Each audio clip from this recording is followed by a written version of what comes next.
Everybody, my name's Indy, and the gentleman next to me over there is Mr. Jay Powell from Powell Group Consulting. And welcome to Indie Game Business. Let's talk about tax write-offs. Buy some stuff. Buy some stuff. Write it off.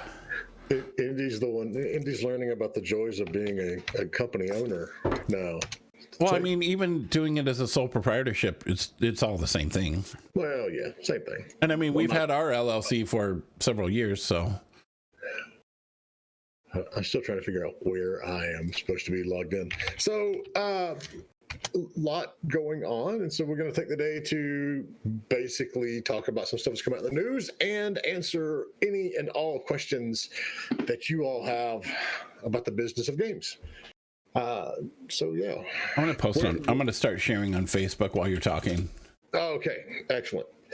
So obviously, and we've talked about it with the last couple of shows, it's still a big deal. Everybody's quarantined and hopefully social distancing. And what does this mean for businesses, and what does it mean for your kids' schooling? And just two things, and I'll look to see if I can find these links in the meantime. But there were two really good links that I saw, articles I saw on Medium recently. One was basically how Generation X, which is my generation, Indy's generation, a lot of us that have been around for a while, was built for this shit because we're used to being ignored and we're used to hanging out by ourselves because we were all latchkey kids when we were, growing up. And if you aren't familiar with the term, it basically means we came home from school and babysat ourselves. So yeah, it's that was one of them. But then the other one was, I think there's a lot of pressure on everybody right now. Am I doing enough for my business? Am I doing enough for, my family? And you just compound it with all the stress that's going on anyway, and it gets worse and worse and worse and worse and worse. And there was a great article that basically said, look, we're not okay. We can't turn around and pretend that everything is smiling and happy right now, because this is tough, and it is. And so I found it right here. So the parents are not all right. It's a good read because it's, if nothing else, it reminds you that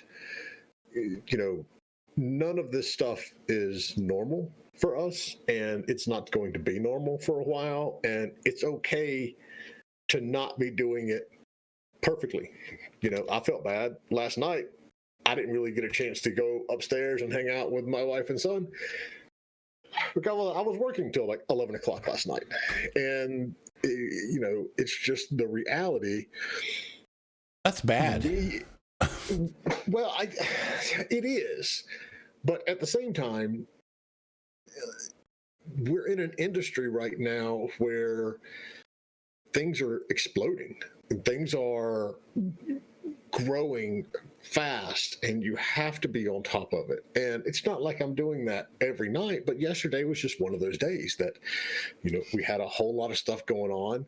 I had proposals to get out to clients. I've got a very special project that I'm working on with two other very notable, well-known people that we're going to be launching in the next couple of weeks, and that requires work.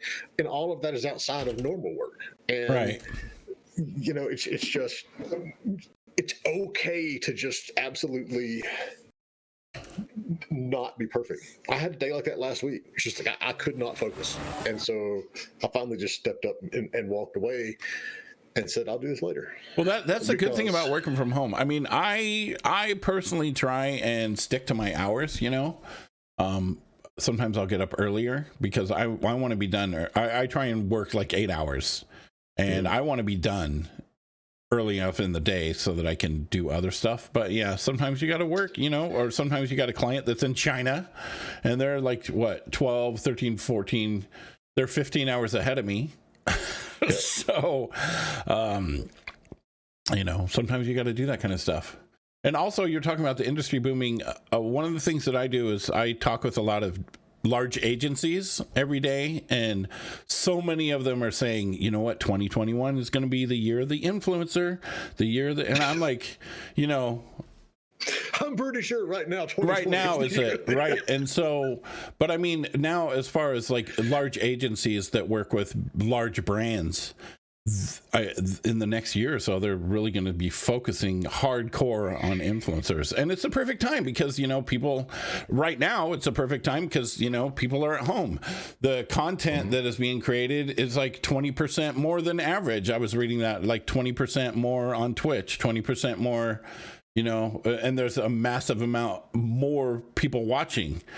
And so, it's for the things that you can do from home, it's time. And you know what, I was riding my bike the other day and I'm like, it's an Instagram girl. She was like wearing, I don't know, and she had like the piggy tails, the Harley Quinn piggy tails, and she had like striped clothes, and she was like standing in front of a stop sign at the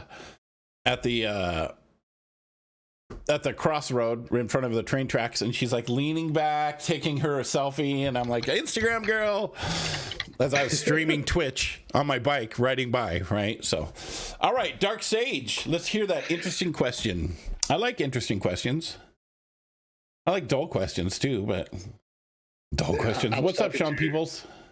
Sean Peoples this morning, and it's interesting how all of a sudden the rest of the world, we're talking about digital events and how everybody's like, oh my god, we should do a digital conference now, and we're standing back here going, yeah, we've been doing this for a year now, but okay, now that everybody's paying attention, we'll play along.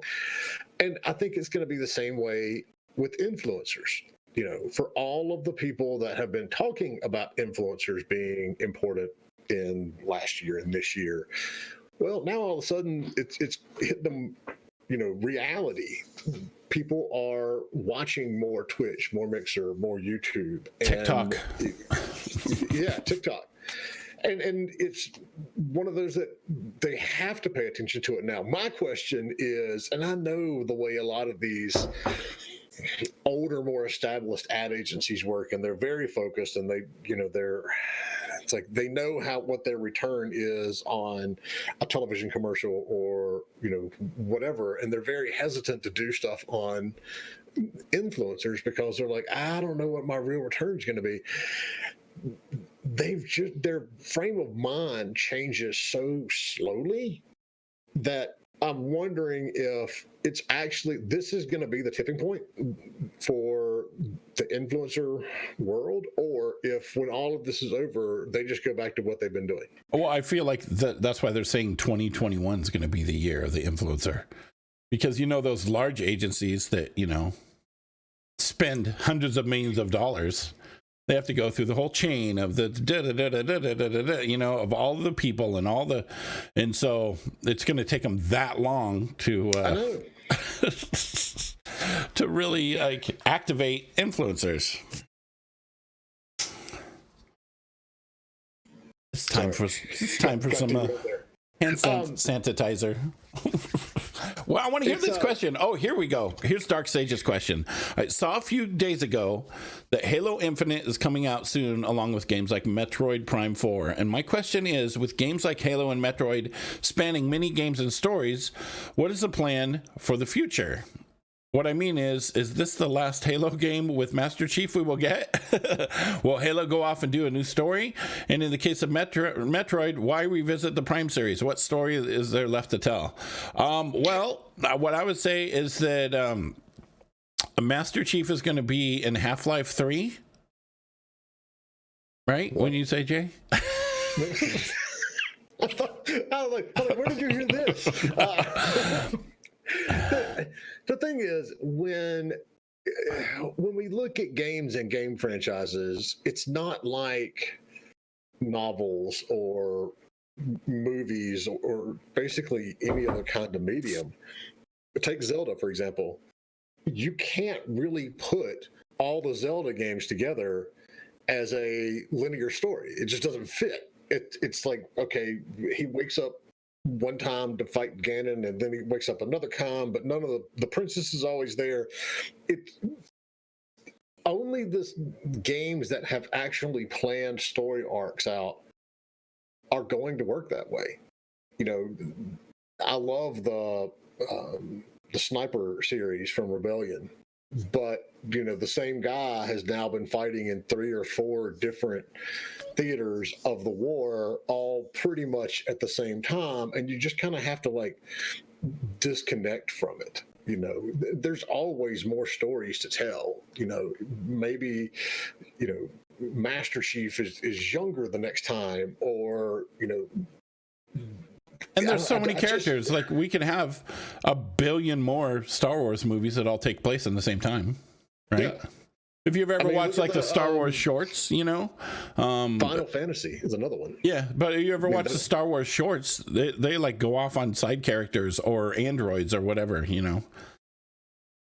Would Red Dead Redemption or GTA count as an overarching story? No, I don't think so. Because you don't have the same characters. Well, you don't have all the same characters. There are characters that show up. Red Dead, maybe.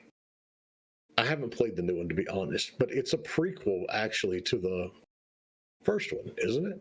I don't know. I haven't played it either. With GTA, you've only got, like, it's rare that a character crosses over. I each GTA is different, right? Yeah. Has different characters. I think there's one character from 4 that shows up in 5. But it's you can't, you have to kind of like disconnect your traditional linear storytelling from games a lot of times, because they just don't follow a congruent path. Even role-playing games, like right. The Pillars of Eternity. You got Pillars of Eternity 2, but the only real carryover between the two is the setting. You can't have the same player characters, and that's what frustrates me to an extent, because it's like, if I spend 60 hours in this character in an RPG, you wanted to level up to the next one, and I'm like, well, I got it, but he was awesome, and I want to do, and I get it. It's like, even with traditional D&D, once your characters get up into like the teens of levels, it's like, okay, what are we going to have them fight? Like demigods and things at this point? Well, it's like World of Warcraft, the way your character carries over with each update. Yeah, it does. Nice. But at the same time, they've gotten, that's an extreme example too, because I think it's been going on for like 15 years. But you get to the point where your character could pretty much fundamentally stomp anybody into the dirt that they wanted to. It's really hard, and that's why our industry is referred to as nonlinear storytelling, and things like television shows and books and movies are linear storytelling. You can't. It doesn't always fit in there neatly, and you just kind of have to enjoy the world as a whole versus getting too super attached to one character. Because just enjoy the experience, man. I mean, it's like you said with Metroid. Yeah, maybe there's not a story to tell anymore about Samus, but you know what? People are still buying it, and if people are still buying it, there's going to be another one. They'll go back and change something, or look at Mario. I mean, story.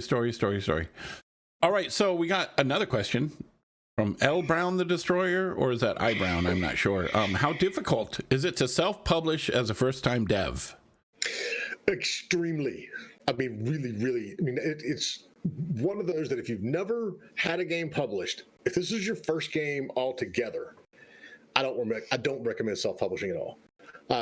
If you are starting a new developer, but you've been in the industry for 3, 4, 5 years, and you've had a game published and you understand all the stuff that goes into it, then you have a good opportunity to do it. There's 2 levels of that question, though. How difficult is it to self-publish as a first-time dev? It's not very difficult at all. You have a Steam account, or you iTunes or whatever, you upload the game, you're done. Pretty much make your game page, and that's it. You have effectively self-published. How difficult is it to successfully self-publish as a first-time dev? That's where it's very, very difficult. Yes, all the tools are there that will allow you to do all of the technical things that you need to do to publish your game. But in order to make it successful and build that community and market it well and get people to notice the game and play the game and then talk about the game, that is extremely hard, and that's one of the things that we actually had queued up to talk about today. Is Steamworks just released this big deep dive on data, and I was laughing and chuckling with Indy before we went live, and just looking at the headlines between the different signs, and Steam's like, what was it, 100,000, 10,000, however many games were successful or made at least $10,000, and then you go to Ars Technica, and their headline is 80% of Steam games earn under 5K in the first 2 weeks. So it depends on how you get it out there and what you're doing. So you're asking how difficult is the marketing, PR, early access, and community building. The early access has been, in my opinion, a really good thing for developers, because it basically gives you an opportunity to market your game and help with that community building. And also, basically, people pay you to beta test, which is never a bad thing. But it's something that I hesitate to say it's not hard, because I've been doing this for 20 years. And we've had folks on the show that have been doing it that long as well. But if you're new to the industry and you don't understand the basics and you've never done it before, it is very time consuming. It is very, it's very difficult. So if you go back and listen to some of the episodes that we've done in the past, the one with Justin French, and he has a wonderful set of Gama Sutra blogs. If you just Google Justin French Gama Sutra, which is what I end up doing every time somebody asks, because I'm like, it's Justin's blogs. Those are great. He outlines why you should use a Discord community as your main hub for community building.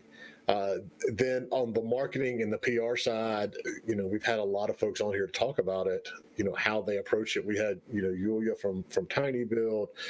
We've had, Michael Brown, who runs Vicious PR down in Georgia. There's a lot of stuff that is new, that is difficult, that isn't difficult to those of us who have done it for a long time, but doing it for the first time is tough. So it says, I am transitioning from business software, so I need to reframe my customer persona and targeting my audience. Okay, yes, sorry. Now I got a better idea here. Basically, throw out everything that you knew and and go from there.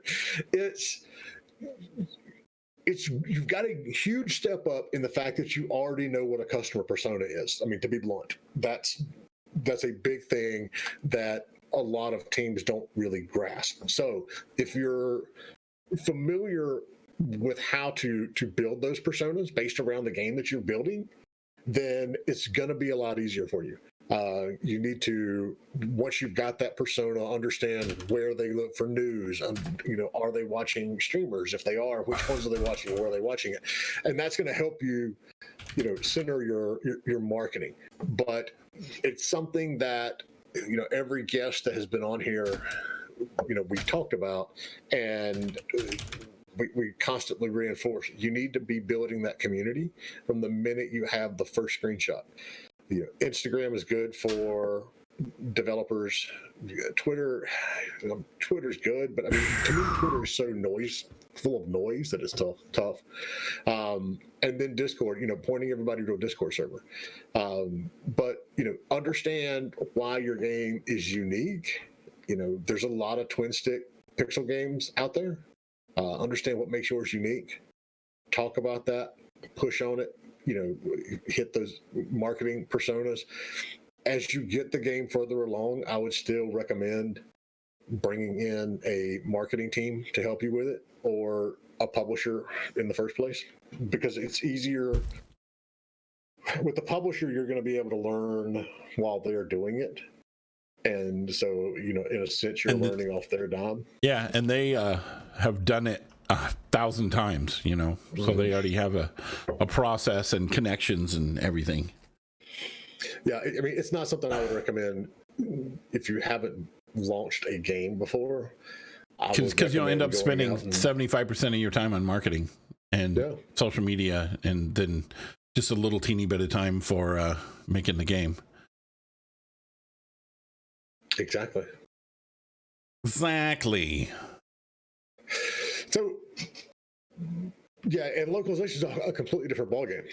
He says, I don't want to do localization myself. Yeah, I mean, there are, no matter what aspect of publishing you need to focus on, there are specialty firms out there, but it's going to require you to have the capital to pay those firms to go out and pay for localization of the game, pay for marketing and PR, pay for all the other stuff that goes along with this. And so if you don't have that, then you need to go and get a publisher, because they do have that. And don't get roped into the whole, this company is going to do marketing and PR for us for a revenue share, because that's not going to end well. It's when everybody has a finite amount of time, and when that firm's time is being taken up by clients who are paying them every month, that's who's going to get their attention, not the company that they may get money from if it succeeds. They're going to focus on the people that are paying them. Right. And then it's harder to do that because honestly, companies only want to invest their time into something that they think is going to be a massive success. Mm-hmm. So yeah, the rev share is rough. Rev share it's every dev's dream, but you have to have a freaking amazing game. And if it's so amazing that an awesome company wants to do rev share, you might as well pay for a publisher, right? Because it'll cost less. Sorry. Damn you. The minute we go live, I get like 5 or 6 messages related to everything. Work. Yeah, exactly. All right, so obviously, yeah, if you're out there, no matter where you are, you got a question, pop it up in chat. We'll see it. It looks like we are not live on LinkedIn, which is a really unusual. And I have it set up the way he recommended. It's set up. So yeah, let's look at some of the stuff that we were talking about anyway. So E3 announced this morning that they're not doing anything, and it's frustrating to me. And I know I have been highly critical about E3 because it doesn't seem to know where it belongs in the industry anymore. But of all times, this is the time that would let them reinvent what they're doing. Yeah. And, this is really an opportunity for them to step up and say, this, we understand this is the new way of doing events, and this is how we're going to do it better because we're E3. And, to see that, they just turned around this morning and said, we're just not going to do it. And so, yeah, it is. And Sean says now that various big names do their own direct presentations. Yes, but there's a lot of, good stuff to show. There's a lot of potential outside of the big companies. Now, if you aren't familiar, E3 is run by the ESA, which is the Electronic Software Association, which is basically a gigantic lobbying group up in Washington, whose members include all the big publishers. Not very many small publishers, not very many indies. And so basically it looks like they look around and all of their own group says, we're just going to do our own stuff. And that's it. And so it's one of those things that, and Sean says E3 needs a new format. It does need a new format. And this is the chance for them to do a new format. But instead, they're just like, no, we're not going to do anything. Oh, my God. Okay. So what would make you get interested in E3 again, Andy? Right now, I mean, I'm seeing a lot of like online conferences and stuff like that. But it's like how the whole point of E3 is you go up, you demo stuff, you get to talk to people, right? So how would they like replicate that online? They have like a virtual booth that you walk up to, and maybe there's like using Google Stadia or something, you're able to play the game and then talk to somebody live and you stand in line, you know? I mean, how? But see, I don't know that that's it either. To me, you know, E3 has always been a marketing event. That's basically what it is. You know, it was back in the day. It was where you had to show all of your stuff to the magazines and the websites and the buyers from Walmart and GameStop and everything. Now that with it, you know, since digital distribution came on, that's not the same anymore. But I think there's a big need and a big opportunity to showcase all the games, the good games. You have to curate these things that aren't being shown by Sony and Nintendo and Microsoft and Bethesda and EA, which is basically what they've surrendered to. You know, is all of our members are going to do their own thing, and it could very well be simply a symptom of the fact that they're run by a lobbying organization that is, you know, all the members of these big companies. I would love to see E3 can do something like Jeff Keighley, I don't know how to pronounce his last name, Knightley, is doing. And I think that's probably one of the reasons that he split from E3 this year, is because, you know, he's got the Game Awards, which in the last couple of events have shown more and more indie titles. Have you ever been to one of those? No. God, here's my problem with it. They last too damn long. It's like the last one was like 4 or 5 hours long. It seems like I don't. It's pretty neat. I went to one, and there's like red carpet, and then people get their pictures taken. And there's a lot of famous people that go through, like Hollywood premiere, and then it's like in a massive theater, and you just sit there and hang out and drink and watch it. And I think, you know, it's the closest our industry has to, you know, a real Academy Awards type thing. I think it's too long for one, but you look what he did last time, and while they were running it, they had a big sale and a big promo going on with Steam, so you could download some of these games that you weren't going to have the chance to play for a while. And that's the type of event. That event is going in the right direction. You know, you can't have everybody there, but you can celebrate and announce a lot of really cool things, mm-hmm. and give players around the world a chance to play them, you know, while this is going on or for the next few days after it, and that sort of stuff. It's just, part of me is like, well, you know, we've watched E3 stumble for years and try to figure out where it fits in the equation now. And it's not unexpected, but at the same time, yeah, it sucks because, you know, it's E3 and that's what everybody knows. That's the show everybody's looking forward to for, you know, 25 years. But I mean, there's the reality side of it. Even when the last 3 E3s I've gone to, I barely went on the floor at all because I was there to do business, and all the business happens in the Marriott lobby or the JW lobby or whatever hotel is right there beside it. So, yeah, they're apparently tossing in the towel. Maybe they'll be back next year, but I don't know. Who knows? Do you think that with this happening that it's going to permanently change the way you think it's like a door opener to more online conferences, even though there's going to be PAX and all of those kind of things? You think it's a big door opener?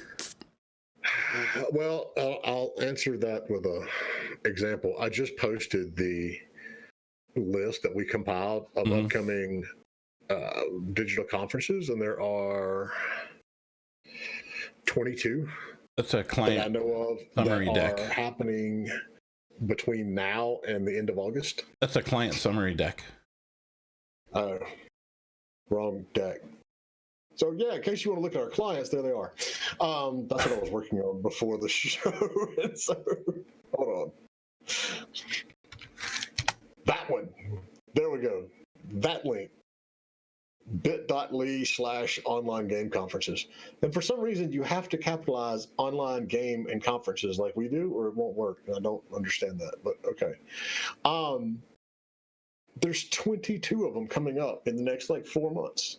So it's gonna be a lot of what we see like in regular conferences. The ones that aren't done well are gonna die quickly. I think a lot of these companies are going to realize how much work it is to do, because I know they look at it and they go, oh, okay, well, we just need to stream something, and then we'll have some places for people to meet, and that is all we need to do. And it's not. We had one of these groups reach out to us yesterday, and a lot of the traditional events in the industry are partner events for our indie game business shows. And so I know a lot of the folks that are running the traditional events, and one of them reached out to me and said, can you help us get more publishers to come to our event? And I said, frankly, no, not for free. I said, people that have never done these events don't realize that it's still something new that people aren't 100% sure of. I don't even know the hours that I personally spend before one of our events on the phone, on direct emails, on Discord, talking to publishers and saying, look, this is something you need to be at. Talking to marketing teams. I mean, I can sit there and show the stats. I showed a marketing team the actual screenshot of our meeting request system for the March show, where it said there were, one of the things you can tick is I am looking for a marketing and PR team. And I showed that and sent him the screenshot of 142 developers that were looking for marketing and PR. Jeez. He still didn't get a ticket. He still didn't buy a ticket. And I'm like, I don't know.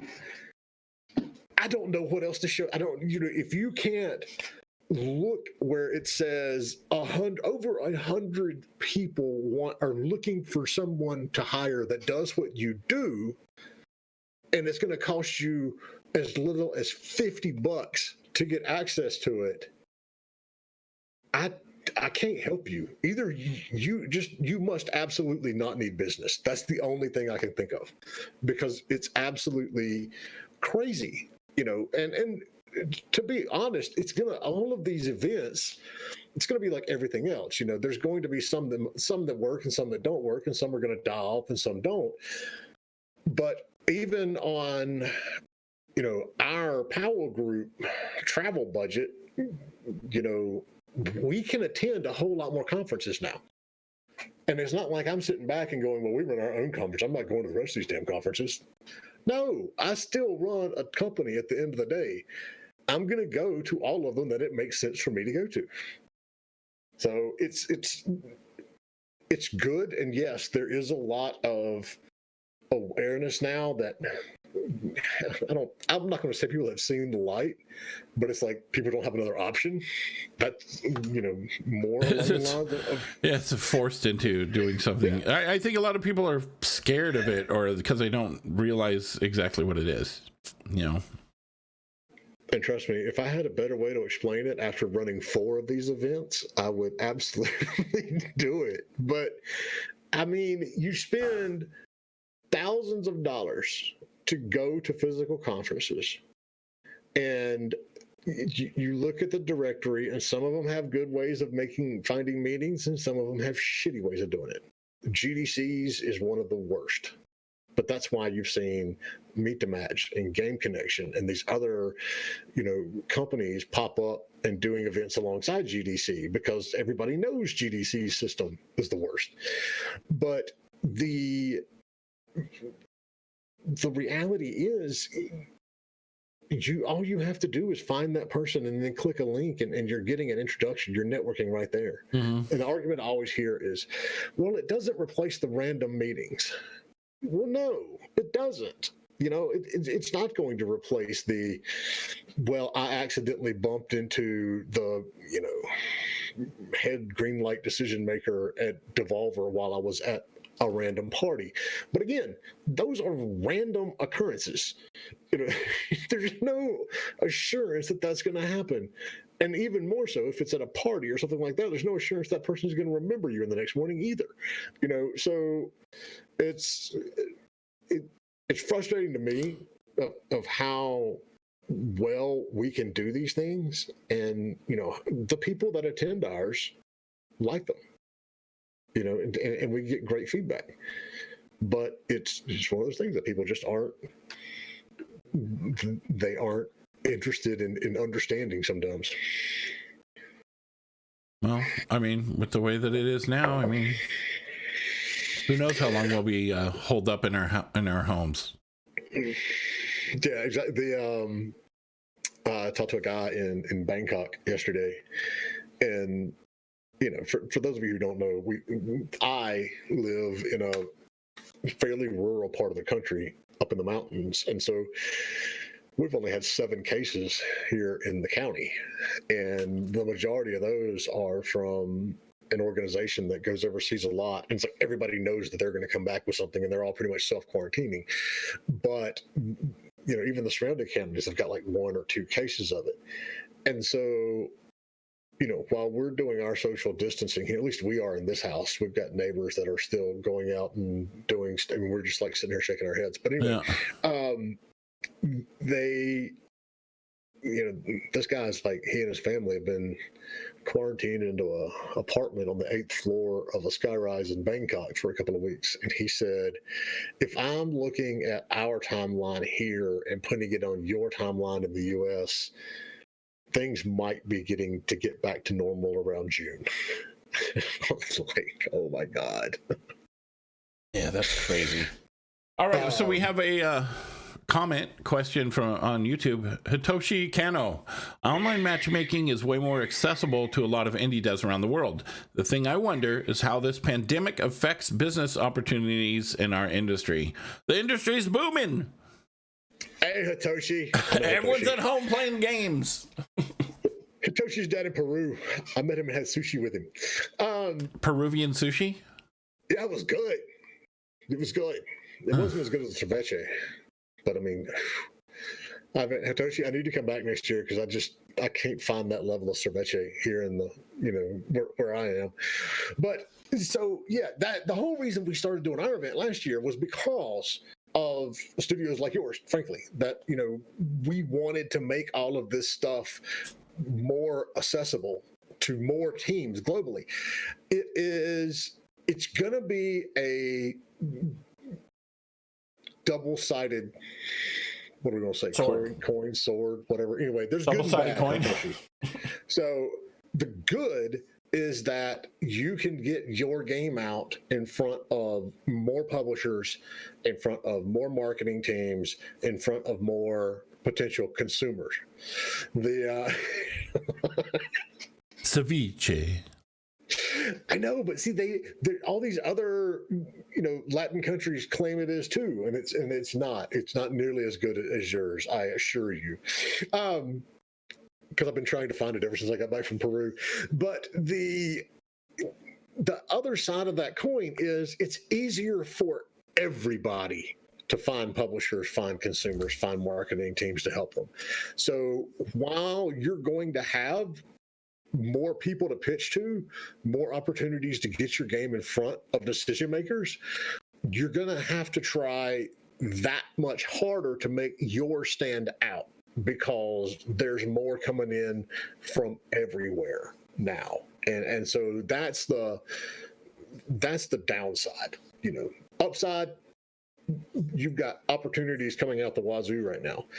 Downside, so does everybody else. And so you got to plan for that. You got to make sure your stuff steps out that much better than everywhere else.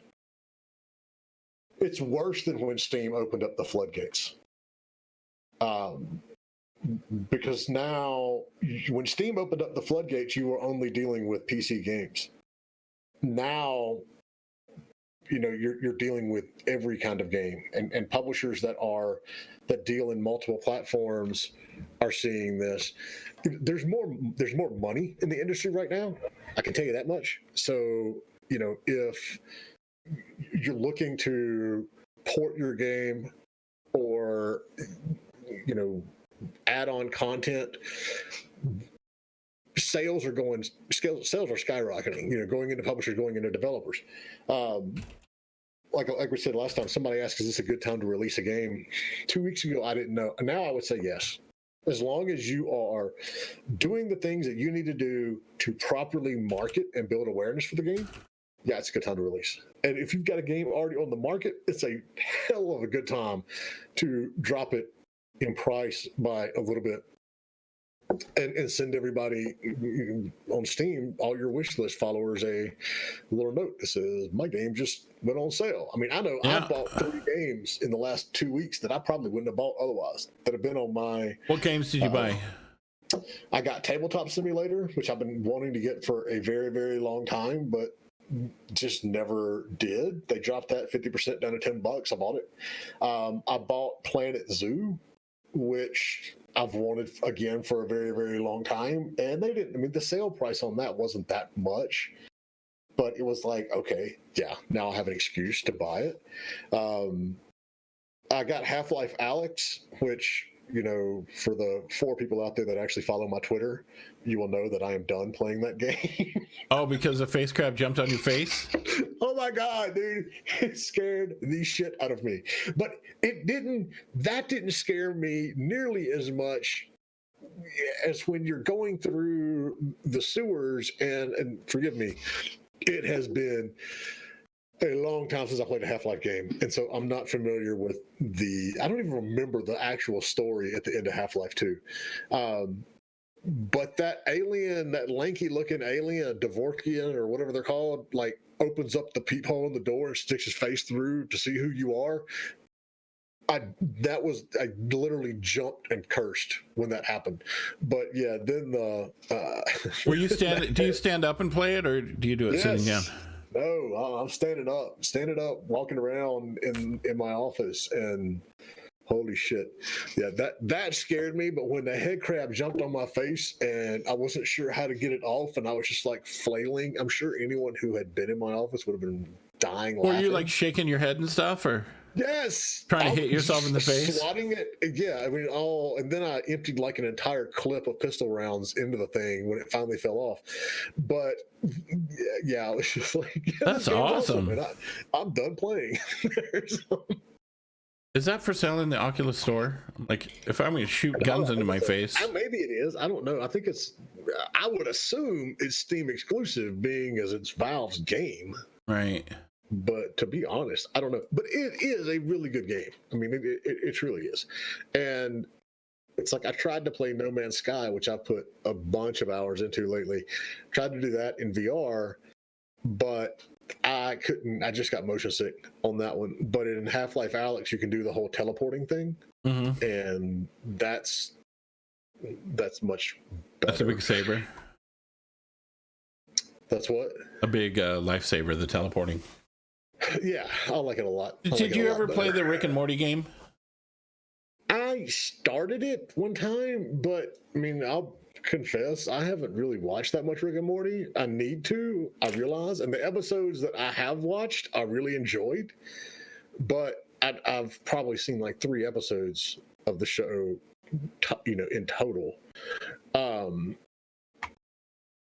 That's good. Div says if you put a fan in front of you while playing, it reduces motion sickness. That's interesting. I'll try that. Yeah. Wonder if that works. I wonder why. Maybe because it gives your brains just thinking that you're moving. And I don't know. I used to work on a fishing boat, and even if it was windy, I would get sick. Dude, you were in the Bering Sea. No, I was on the coast of Oregon. I wasn't in the Bering Sea.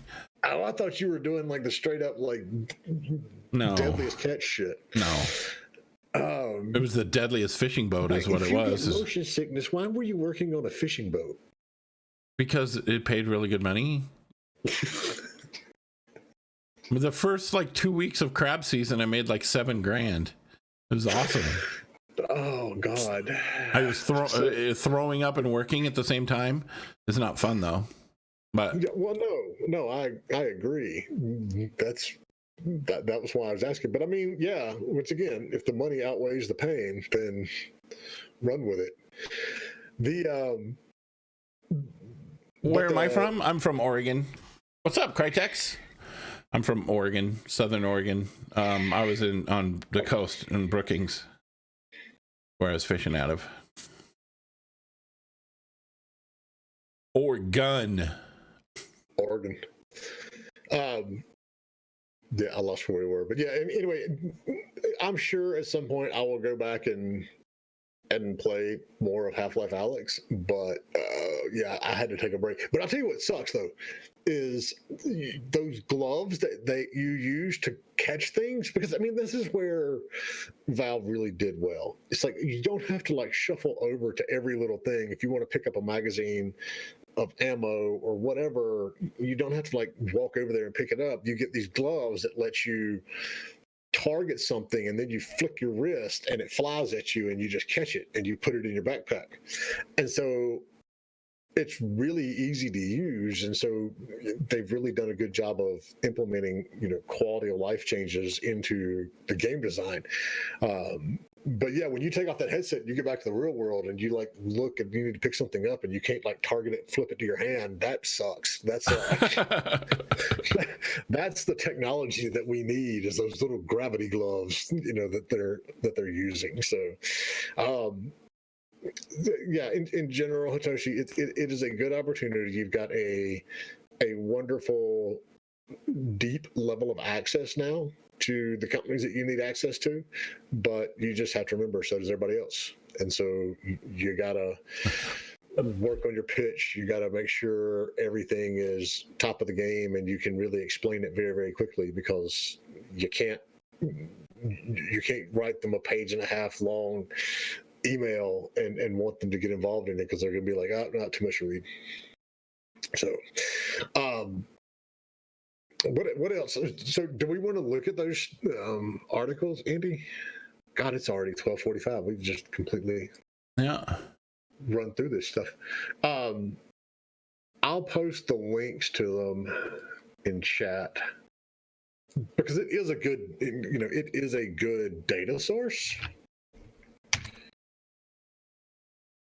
for looking at how games are doing and understanding it. But what you're going to quickly realize is it's not exactly all good news. Mm-hmm. I mean, 80% of Steam games earn under 5K in the first 2 weeks, and then it's just downhill from there.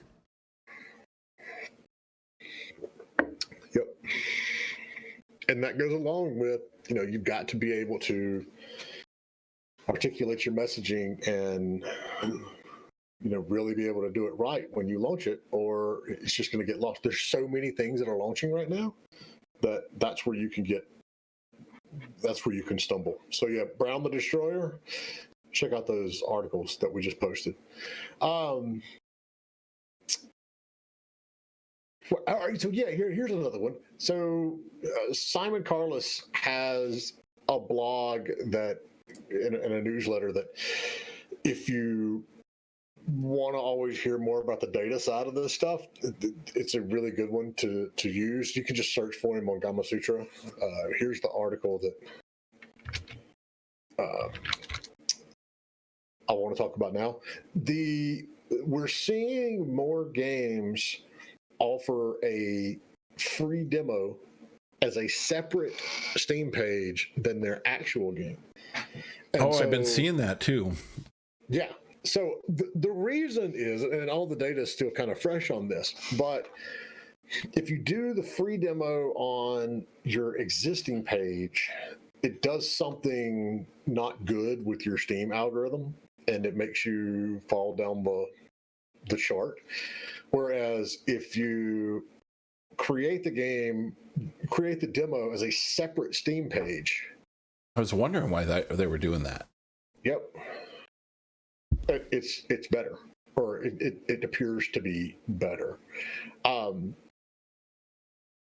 It's one of those that he does a lot of breakdowns of followers versus wish list, and I I don't.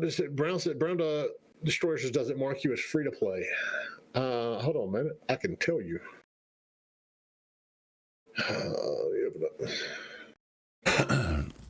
Yeah, that's exactly it, Hitoshi. People, because Steam reads it as people are going to your page and they're not buying it, and so that's where you can get, you tumble down the list. Whereas if it's free, but I don't think it marks you as free. Well, it does have a free to play tag on it, but it is free to play. So I mean, why would it be bad? It wouldn't be bad if it gets marked as free to play. Just the sample is marked as free to play, not the actual full game.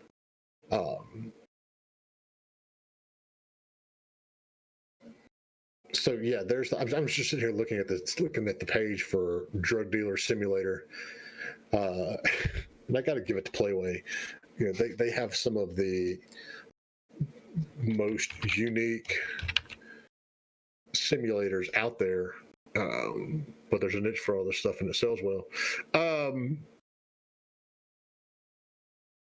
Well, see, their main page has a link to download the demo as well.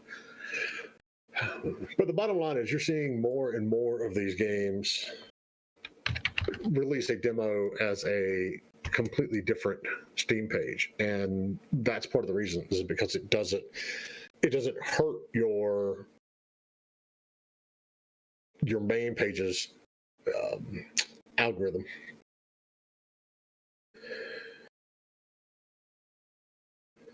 Also, people from the outside can't know if you have a free demo if it's embedded in your Steam page. Having another page with a big green badge of demo clearly communicates, "Hey, I'm free." Yeah, that's true. And as long as you link the two and you note that it's a free demo, there's been some other games like this recently. What was the one I played? Something where you were managing the monsters in a dungeon, and they had a separate demo page from the real page. I don't remember what the game was though. It's something that you should look into doing, whether or not it's actually going to be a giant benefit or not. Oh, here's the other one.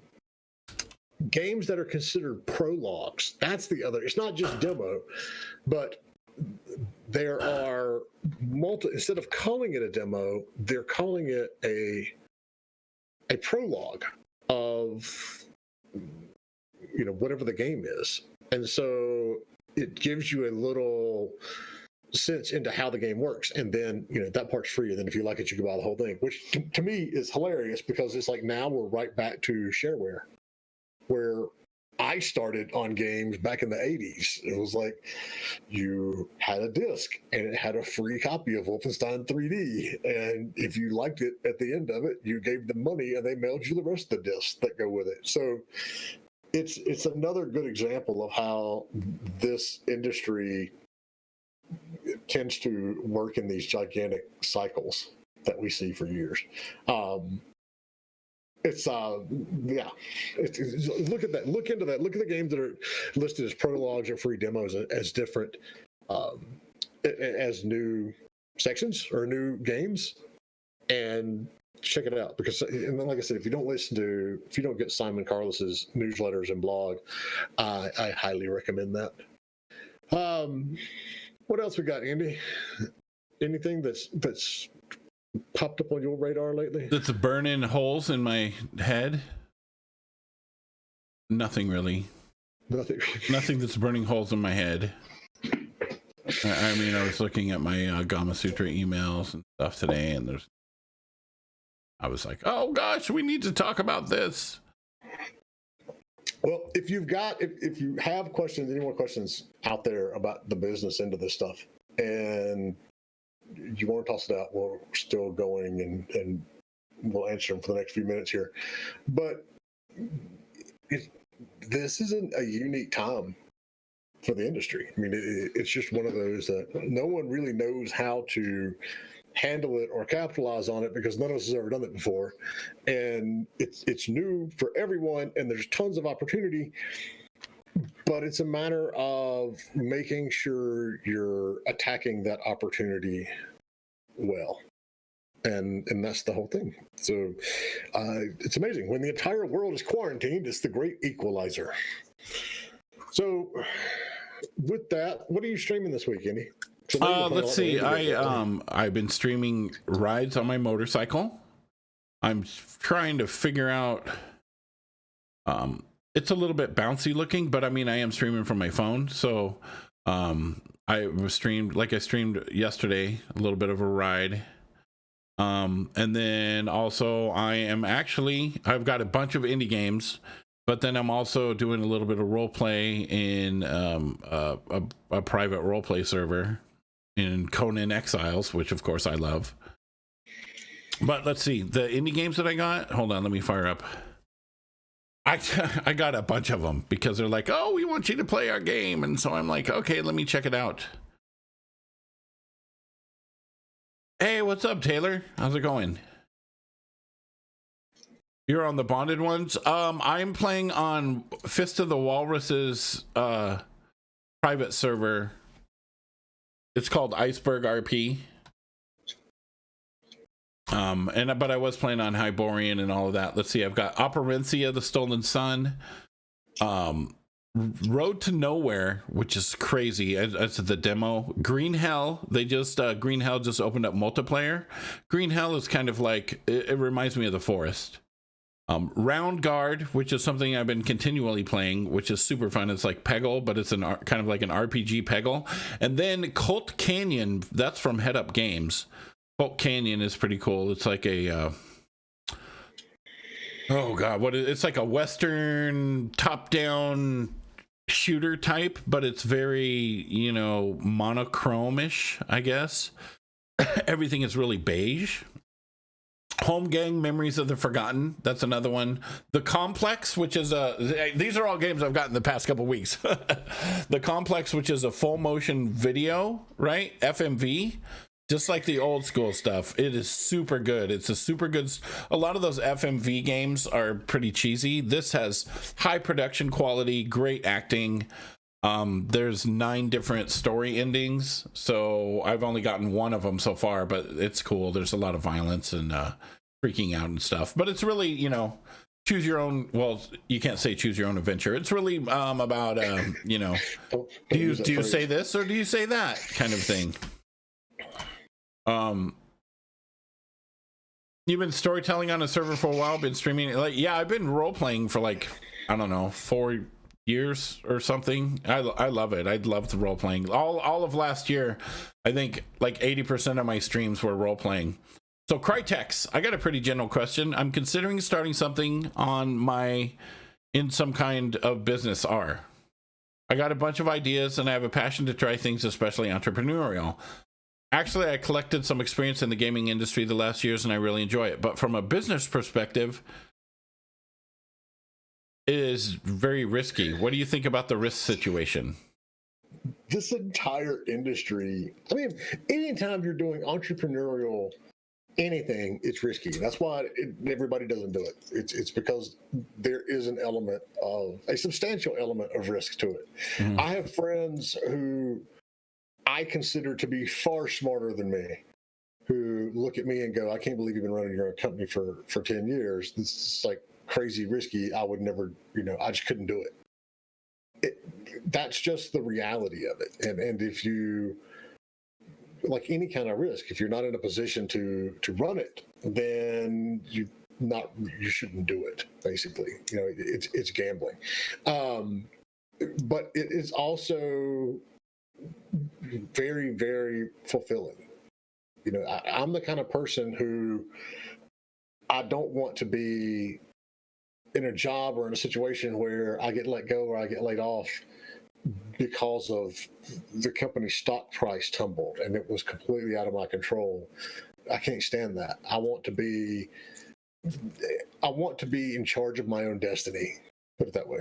It's not like I want to be in control, because trust me, being the boss is like the thing I hate the most about running a company. I don't want to make those decisions. I don't want to deal with it. It's like I started this company 10 years ago primarily because I didn't want to move to the West Coast and upend my family. Not because I wanted to manage people and do all this other stuff that you get to do. Like today, for example, I have to find all the information and put together a application for one of these PPP loans. That shit's not fun. Writing grants, not fun. It's not good. It's not good. It's not good. It's not good. It sucks. God, it sucks. I mean, you were talking before we went live about how you spend your entire life in a spreadsheet. Oh, now. fuck. Yeah. And it's if you've done your research and you understand the risk and you're able to overcome it, Critex, then yeah, you're good. But you always have to be prepared for the fact that everything can go to shit Immediately, like all of a sudden, bam. Yeah, instantly. It's I tried to watch for Grant both times. It took years off my life. Yes, I swear there is a specialty opening in Canada, especially for companies that can just basically help you write grants, and things like that. It's not the part that is fun about doing this at all. But if you understand the risk and you know what your best opportunity to overcome it is, and you've got a backup plan, i.e. cash sitting around in case you don't make any money for 6 months, yes. But if you don't have that, it's, I'm not going to sit here and tell you starting a company and doing all this is the end all be all to get rich, because it ain't. We had a question from Brown Letter Story about legal. Do I need to form an LLC before I publish my game, or can I just publish it without a business license and then get it in retrospect? You can just publish it under, you don't have to have an LLC, but I wouldn't do it without one. Having that LLC, it's not difficult.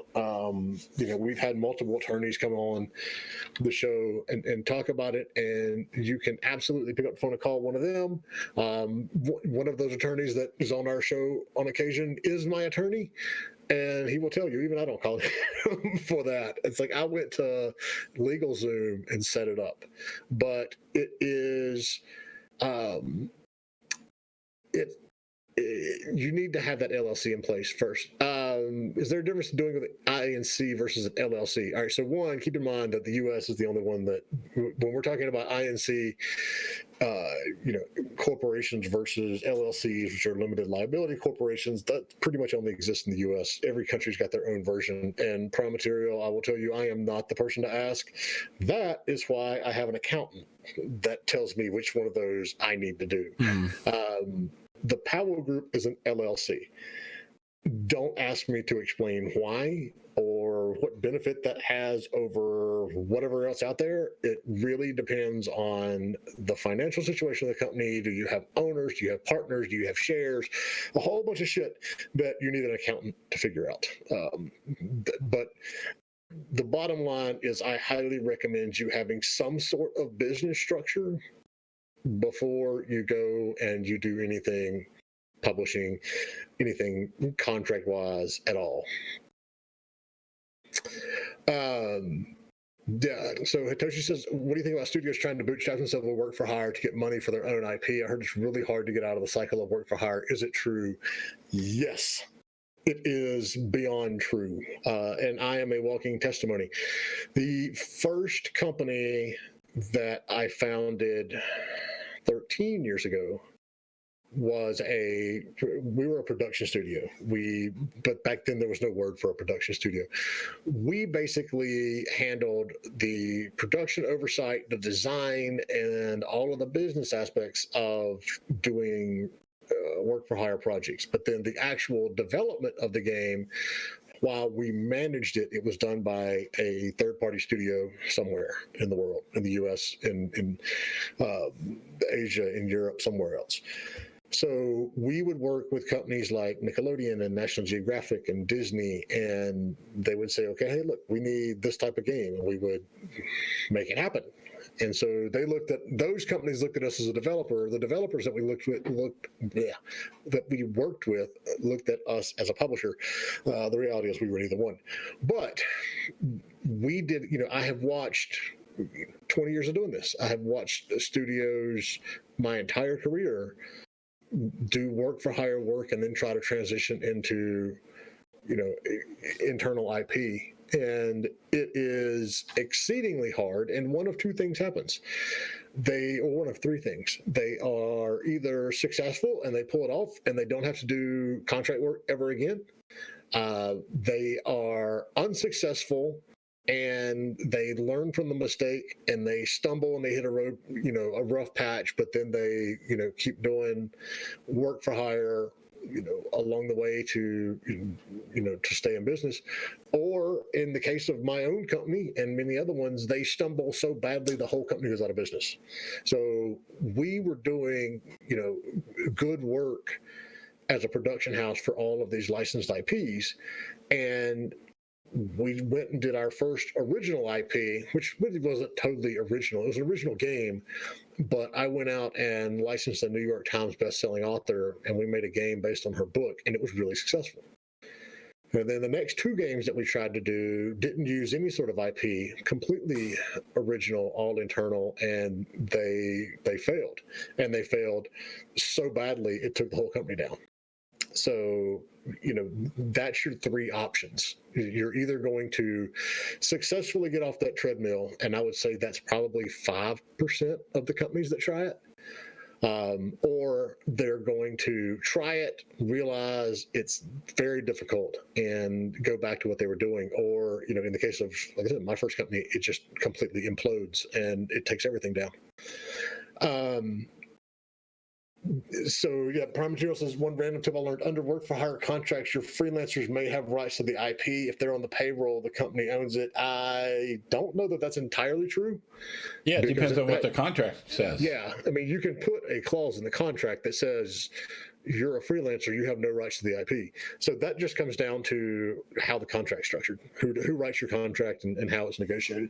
But it's not, to my knowledge anyway. And there's also contracts that are like, when you work for a company, they say, oh, you can't work for any other company that is direct competition for 3 years. And, oh yeah, those are bullshit clauses. Yeah, no. Yeah, no. Yeah. But yeah, I mean, that just comes down to the contract, because I mean, I know, because I've worked for, I've had freelancers and work for hire teams that we've, sent work to for 20 years. And just because they're not on payroll doesn't mean they have rights to the IP. That's all in the contract agreement. But yeah, and it all depends. Like if you're in a different state, it's not easier to be on a payroll. Like if I work for a company and the company's in a different state, it's easier for them to pay me as a contractor than to put me on payroll, because they would have to have a business location in my state for me to be on their payroll. So it's actually a lot easier just to put that clause in there saying you don't own anything from the IP for any work that you did. Yeah. And it gets even worse when you're dealing with not just different states, but different countries. Yeah. Because it's like this project that we're working on, me and two other folks, two of us are in the US, one of them is not. And even the membership agreement for setting up the company is more difficult to do, because there are different laws and different aspects to accounting in the country that he's in than the US. So what a pain. It is a pain. It's a gigantic pain. But you know what? It's what we get, when the world's flat, we have access to talent all over when the world. World's flat. The world is definitely flat now.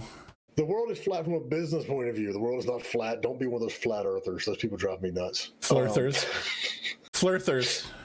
It's like, I can show you a globe. You learned how the maps work with the globe. What part of the globe do you not understand? I love when they say flat earthers around the globe. Toshi, So in regards to publishers, when pitching the game, you obviously include things like the budget, but do you include things like estimated sales? everybody knows the world is concave. That's That's why funny. we have lakes, because the world is concave. All right, Hitoshi. So I will answer your question with a question. How do you know what the estimated sales are for your game? Because you don't. In reality, it's neither does the publisher. But um, you're. I've had clients that disagree with me on this, and that's fine. That people disagree, and just they're wrong. No, not really. They just disagree. I always put the budget, or at least an approximate budget, in the pitch document, in the initial or in the initial email. And I do that because I have been doing this for a very long time. I'm old and I don't have time to bullshit and dance around with people.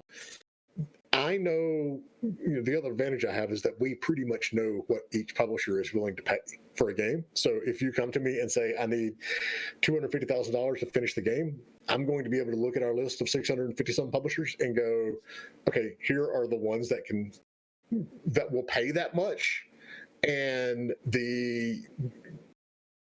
whether then it just comes down to platform and do like the game, that sort of stuff. But I always put it in there because I don't want to waste my time or their time when they go, oh, this is a great game, and you're like, okay, I need 250 grand to do it, and they're like, oh, well, we only have like 50 grand to put into it. I always put it in there. I always say, this is what we need, and because it just gets it, you're ripping the Band-Aid off. This is what we need right now. You don't want to include estimated sales because, quite frankly, you don't know what the estimated sales are. Now, if you use data and show how you got to that point, that's different. But you can't go in and say, oh, well, we expect our game to sell 75,000 units. And, based on this price, this is how much money you can do. But you can use things like App Annie and Steam Spy. And yes, I know Steam Spy is not 100% accurate, but it's the best any of us have, unless we want to go pay for whatever Nielsen data, which, let's face it, there's like 20 companies in the industry that want to do that. You want to be able to give that perspective. And the reality is, a lot of the publishers that you're talking to, when they're not looking at their own sales figures as examples, they're looking at Steam Spy as well. I mean, everybody's going to the same place. So if you can sit down and say, here is my game, it is similar in quality and scope and price to these games, and then you can lay out their sales numbers that you get from Steam Spy or some sort of third-party source, that is good. But again, you've just got to be very realistic with what you're doing. If you've got an open world RPG, you can't say, oh, well, this is what The Witcher 3 and Skyrim sold, and so that's why we think our game is going to make you $100 million. That's not realistic.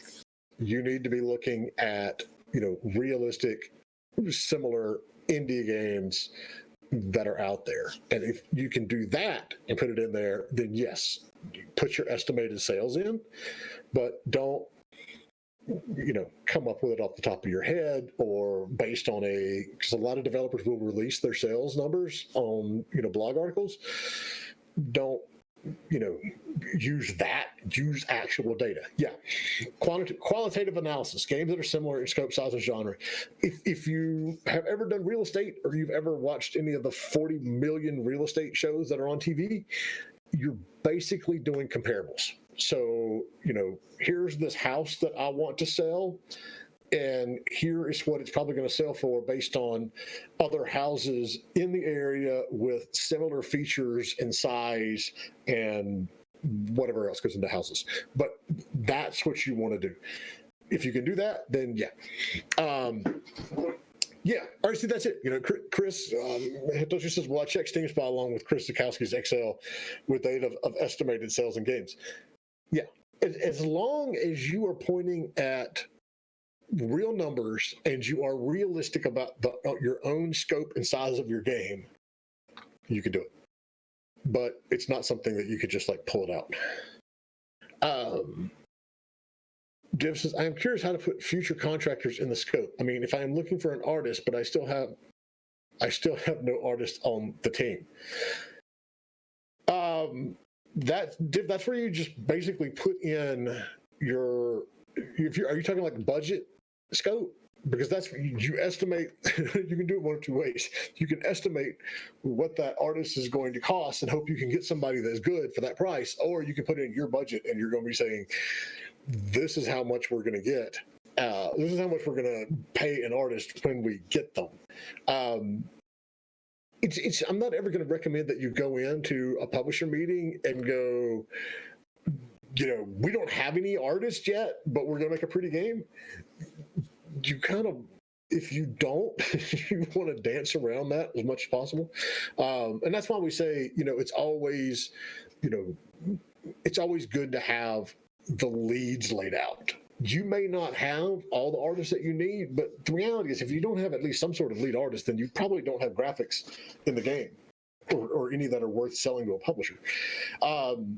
It's perfectly fine to estimate those costs. You just have to remember that once you put those costs in there as estimates, it's not like you can go back to the publisher after the contract's all said and done and went, well, the artist is going to cost another $20,000 than we thought it would. And the publisher's going to tell you, tough shit, figure it out.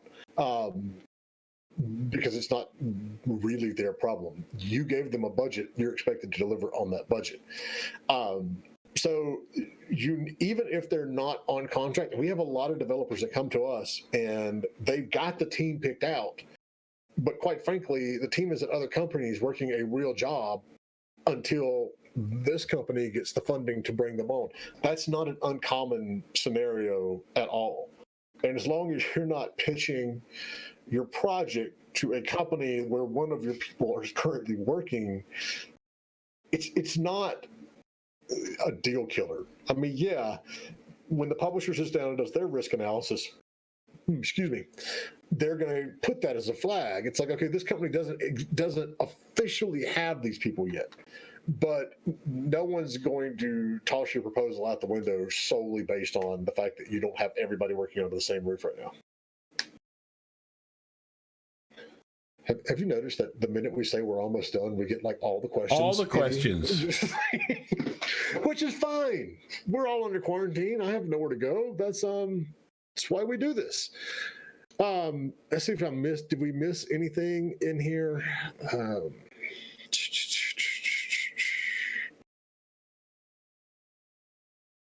No, I think we got everything. So my normal webinar tomorrow, and Toshi, I know you've sat through this, so you know what we say, on how to find a publisher is actually going to be not on our Zoom page tomorrow. I am giving it over at the Achievers Hub webinar, which is another good firm for people out there. So the catch is, if you're not a member of the Achievers Hub, this actually does cost money. But at the same time, that money is going back into our own indie game, or at least our part of the money is going back into our own indie game business initiatives to help more people. Let's see if does this work. Good God, hold on. I don't know if I can delete that or not. That is a big ass link. That is a big ass link. Yeah. Let's see where it goes. Yeah. There's no way to like delete a message in Restream chat. Let me see. Yeah, that link goes to the right place. It's $10. So I'll be doing that live tomorrow with the wonderful folks over at Achievers Hub, who is one of our IGB event partners. All right, so hold on a second. Hitoshi had questions before I posted that random ass link. What about freelancers? If most of your team, if not everyone, are freelancers, is that a deal killer for a publisher? No. You just need to make sure you've got actual honest to God contracts in place with each one of those freelancers. So this is back to the whole IP thing. That publisher is going to want to make sure that the agreements that you have with your freelancers unequivocally transfer all rights to what they do for the game to you, because they are not going to want to get into a situation where they publish a game and then some random coder from Oregon, sues them because they use something that he has access to because he did because he was one of your freelancers. That's where you just have to make sure that your agreement has that good lockdown of information in there. And there was another question that came up that I don't remember what it was. Seems like there was something else, but anyway, I had refreshed, so I lost all the questions. Well, son of a. So yeah, no, it's not a deal killer. I mean, there are a ton of games that are developed by teams of freelancers. That's not unusual, especially when you get into more of the specialized aspects of the industry. It's like audio. We work with Unlock Audio, and Elliot's got a fantastic team and a wonderful way of budgeting and pricing things for indies, which is the why we work with him.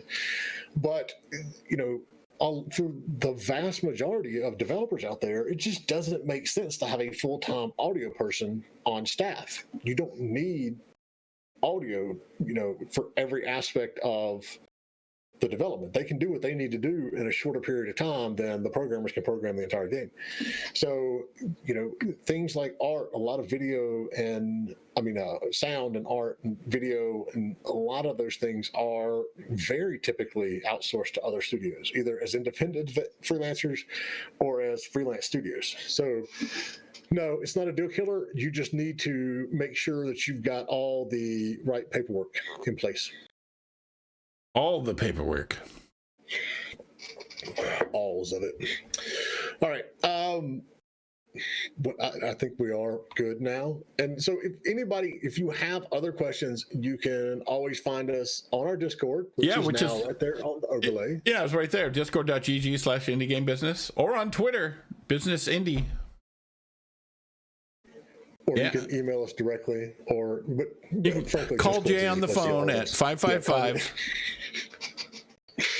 1-800 publish your game. But yeah, 1-900. No, we don't have 900 numbers. No, that's that's the top secret one, right? We could build. That's like $250 a minute, right? That would be. Hi, good. this is Jay. So, tell me about your. You've reached Jay. So we will be back Friday. Friday. And no, I don't know what the topic is going to be, but we'll figure it out before then. Yeah. But in the meantime, stay safe, stay away from people, and have fun and play some games. And don't stress. Nobody's doing this shit perfectly. It's all new to all of us. I am. I'm doing great. Okay. Everybody except Indy. And also, you know what? If you don't miss us live, you can check us out on anchor.fm/indiegamebusiness and all the other things. It's like on Google Podcasts and Spotify. There's a bunch of different ones. So whatever podcast platform you use, just search for Indie Game Business, and chances are we're on there. Yep. And you can support us if you want to. If you want to chip in some money to help us do this. Is there a way to do that? Say no. Yeah. There's when you go to Anchor FM, there's a link right there to support the podcast. Oh, awesome. It's amazing. All right, everybody. All right. Thank you so much. See you. Bye.